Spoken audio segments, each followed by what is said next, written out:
రాత్రి సమయాలలో జరిగే రోడ్డు ప్రమాదాలకు మీరు ధరించే దుస్తులు కూడా ఒక్కోసారి కారణం కావచ్చు. ఎలా అనుకుంటున్నారా? అయితే ఈ వీడియో చూడండి. ఒక వ్యక్తి నడుచుకుంటూ రోడ్డు దాటుతున్నాడు. దగ్గరికి వచ్చే వరకు కనిపించలేదు.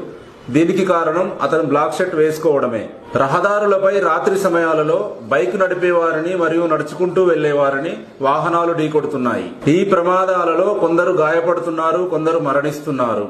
కాబట్టి రాత్రి సమయాలలో బైక్ పై లేదా నడుచుకుంటూ వెళ్ళాలి అంటే లైట్ కలర్ దుస్తులు ధరించండి. అంటే ఎల్లో, వైట్, లైట్ గ్రీన్ దుస్తులు ధరించండి లేదా రిఫ్లెక్టివ్ జాకెట్స్ ధరించండి. రాత్రి సమయాలలో బైక్ మీద ప్రయాణించేటప్పుడు లేదా నడుచుకుంటూ వెళ్లేటప్పుడు ఈ జాగ్రత్తలు పాటించండి. సురక్షితంగా గమ్యం చేరండి.